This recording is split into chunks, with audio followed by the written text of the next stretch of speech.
नमस्कार मित्रांनो, जय महाराष्ट्र। या घडीची सर्वात मोठी बातमी आणि उद्धव ठाकरे यांच्यासाठी अतिशय दुःखदायक बातमी। उद्धव ठाकरे यांच्यावर कोसळला मोठा दुःखाचा डोंगर। मोठा नेता गेला सोडून, झालाय अकस्मात मृत्यू। मित्रांनो, काय सविस्तर बातमी जाणून घेऊया। त्या अगोदर तुम्ही जर आमचं चॅनल सबस्क्राइब केलं नसेल तर सबस्क्राइब करा आणि बेल आयकॉन प्रेस करा। शिवसेना उद्धव बाळासाहेब ठाकरे गटाचे ठाण्याचे उपशहर प्रमुख मिलिंद मोरे यांचं अचानक निधन झालं आहे। ते 47 वर्षाचे होते। विरारच्या 7 सी बीच रिसॉर्ट या ठिकाणी ही घटना घडली आहे। मिलिंद मोरे यांच्या मृत्यूचे कारण अद्याप स्पष्ट झालेले नाहीत, मात्र त्यांना जमावाने मारहाण केल्याची प्राथमिक माहिती समोर आली आहे।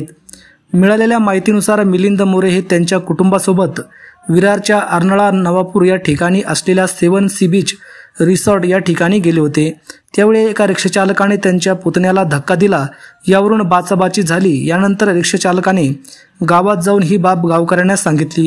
यानंतर रिक्षाचालकासह आपल्या साथीदारांना घेऊन रिसॉर्ट जवळ आला। त्याने मिलिंद मोरे यांच्या पुतण्यावर हल्ला केला। यावेळी हल्लेखोरांनी दोघांनाही बेदम मारहाण केली। या मारहाणीत वर्मी घाव बसल्याने मोरे यांचा हृदयविकाराचा झटका आला आणि ते जागीच कोसळले। यानंतर त्यांना जवळच्या रुग्णालयात दाखल करण्यात आले, पण तिथे त्यांना मृत घोषित केले। मिलिंद मोरे कोसळल्याची घटना सीसीटीव्ही कॅमेऱ्यात कैद झाली आहे। या घटनेनंतर हल्लेखोर पसार झाले आहेत। मित्रांनो, मिलिंद मोरे यांना आपल्या चॅनलतर्फे भावपूर्ण श्रद्धांजली। आपण देखील कमेंटच्या माध्यमातून त्यांना भावपूर्ण श्रद्धांजली वाहू शकता। मित्रांनो, धन्यवाद। जय महाराष्ट्र।